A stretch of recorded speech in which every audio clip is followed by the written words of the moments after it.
Hello everyone, नमस्कार। आप सभी का इस चैनल पे बहुत बहुत स्वागत है। जैसा कि आप सभी जानते हैं कि इस चैनल पे संपूर्ण हिंदी साहित्य और संपूर्ण हिंदी व्याकरण की क्लासेस चलाई जाती हैं। साथियों, आज हम पढ़ेंगे विशेषण। मैंने एक वीडियो में विशेषण के जो प्रकार हैं मैंने ट्रिक से उनको याद किए हैं और कराए भी हैं। आप सभी वहाँ जाकर पहले देख सकते हैं। तो आइए देखते हैं विशेषण को थोड़ा विस्तार से। विशेषण, इसकी परिभाषा: जिस शब्द से किसी संज्ञा अथवा सर्वनाम की विशेषता अथवा गुण प्रकट हों उसे विशेषण कहते हैं। उदाहरण के लिए समझेंगे, वह लड़की गोरी है। इसमें विशेषण हमारा क्या है? गोरी। इस वाक्य में गोरी शब्द ही विशेषण है। यदि गोरी शब्द इस वाक्य से हटा दें तो लड़की शब्द में कोई विशेषता नहीं रह जाएगी। ऐसी स्थिति में यह नहीं कहा जा सकता कि लड़की गोरी है, छोटी है, भली है, सुंदर है, बुरी है, मोटी है अथवा नाटी है। अर्थात लड़की कैसी है, यह गोरापन ही उसका क्या है? विशेषता है। आगे देखते हैं विशेषण, विशेष्य, विशेषण, इन दोनों में थोड़ा सा अंतर है साथियों। विशेषण देखिए, विशेषण द्वारा जिस शब्द की विशेषता प्रकट हो उसे विशेष्य कहते हैं। जैसे ऊपर के वाक्य में लड़की क्या है? विशेष्य। क्यों? क्योंकि गोरी किसकी विशेषता है? तो लड़की की विशेषता है, इसलिए लड़की हमारी क्या बनेगी? विशेष्य। और विशेषण क्या बनेगा? गोरी। उदाहरण के लिए नीली स्याही। स्याही शब्द के पहले नीली शब्द लगाने से नीली स्याही से तात्पर्य है कि अन्य प्रकार की स्याहियों से नहीं, अर्थात एक विशेष प्रकार की स्याही। कैसी स्याही? तो नीली स्याही। काली, लाल, हरी इत्यादि रंगों वाली स्याहियों का जिक्र यहाँ पे नहीं हुआ है।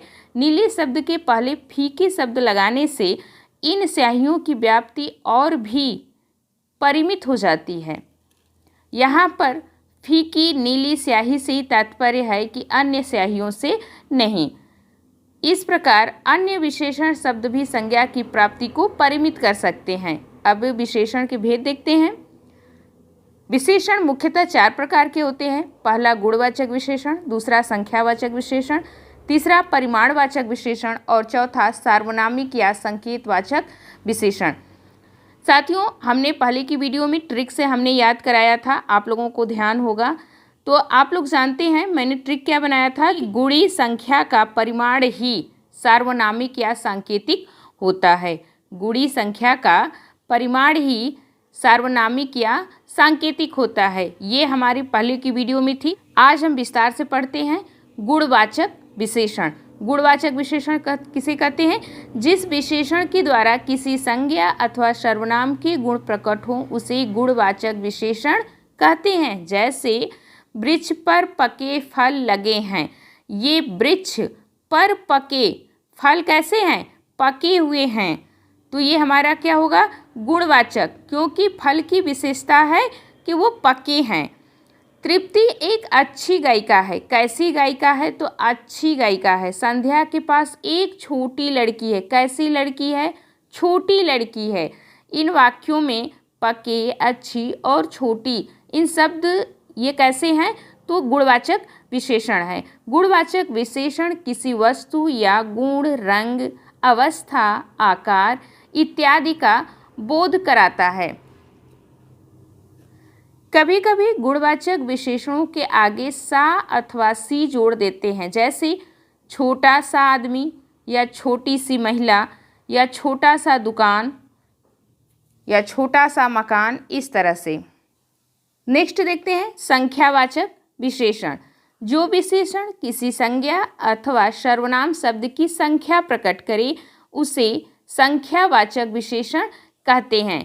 जैसे इस पुस्तक का मूल्य 100 रुपये है, ये हमारा संख्या में है। उनके इस नगर में 4 मकान हैं। मेरी जेब में 10 रुपये हैं। मैदान में 15 खिलाड़ी खड़े हैं। ऊपर के सभी उदाहरण में हम देखते हैं कि 100, 4, 10 और 15 शब्द कैसे हैं? संख्यावाचक विशेषण है। इसलिए हमारा पर यहाँ क्या बनेगा? संख्यावाचक विशेषण कहलाएगा। अब संख्यावाचक विशेषण भी दो प्रकार के होते हैं, पहला निश्चित संख्यावाचक विशेषण और दूसरा अनिश्चित संख्यावाचक विशेषण। अब देखते हैं कि निश्चित संख्यावाचक विशेषण किसे कहते हैं, तो आप सभी समझते हैं, जिस विशेषण से किसी वस्तु की उचित गणना अथवा पूर्ण संख्या का बोध होता है। कैसी संख्या का बोध होता है? पूर्ण, यानी आधा अधूरा नहीं, बल्कि संख्या कैसी होनी चाहिए? पूर्ण। भले ही वो एक अंक की हो, एक हो, लेकिन वह संख्या क्या है? पूर्ण है। आधा, पौने, सवा, चौथाई, है ना, इस तरह से नहीं है। तो ये हमारा पे क्या बनेगा? निश्चित संख्यावाचक विशेषण। उदाहरण के लिए हम इसे समझेंगे, जैसे 100 रुपये, 4 व्यक्ति, 10 आदमी, 25 लड़कियां, इस तरह से। अब निश्चित संख्यावाचक विशेषण भी 5 प्रकार के होते हैं। पहला गणनावाचक, दूसरा क्रमवाचक, तीसरा आवृत्तिवाचक, चौथा समुदायवाचक और पांचवा प्रतीकवाचक। इन सभी पांचों जो प्रकार हैं, जो 5 प्रकार हैं, इन सभी का भी मैंने बहुत बढ़िया ट्रिक बना के रखा है। उम्मीद है कि आपको ये ट्रिक पसंद आएंगे, लेकिन वो ट्रिक हम लास्ट में देखेंगे, पहले इनको समझ लेते हैं। गणनावाचक विशेषण क्या होती है? ये गणनावाचक जो विशेषण है, यह 1, 2, 3, आधा, पौन इत्यादि इस सब से क्या होती है? गणना की जा रही है।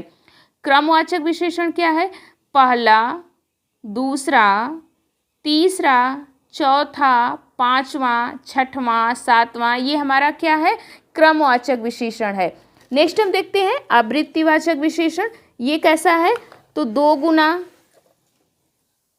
आवृत्तिवाचक विशेषण में 2 गुना, 3 गुना, 4 गुना, 5 गुना, 6 गुना, ये आवृत्तिवाचक विशेषण कहलाएगा। नेक्स्ट हमारा है समुदायवाचक। समुदाय अर्थात समूह, दोनों, तीनों, चारों, पांचों, इस तरह से हमारा क्या बनेगा? समुदायवाचक विशेषण। प्रतीकवाचक विशेषण, प्रतीक जैसे 1 1, 2 2, 3 3, या प्रत्येक, या हर एक आदि। अब ध्यान से देखते हैं, गणनावाचक विशेषण भी 2 प्रकार के होते हैं। ये हमारा जो गणनावाचक विशेषण है, यह 2 प्रकार के होते हैं, पूर्णांकवाचक और अपूर्णांकवाचक। जैसे पूर्णांकवाचक में 1 2 3 4 5 6 7 8, और अपूर्णांकवाचक में आधा, पाव, सवा, डेढ़, पौने, इस तरह से। अब देखते हैं, ये तो हमारे थे निश्चित संख्यावाचक विशेषण के भेद। अब यहाँ पे है निश्चित अनिश्चित संख्यावाचक। जिस संख्यावाचक विशेषण से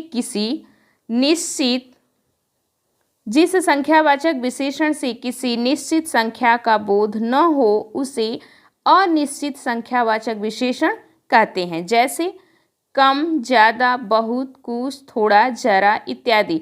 इनसे हमारा क्या बोध हो रहा है? अनिश्चितता का बोध हो रहा है, इसलिए यहाँ पे हमारा अनिश्चित संख्यावाचक विशेषण कहलाएगा।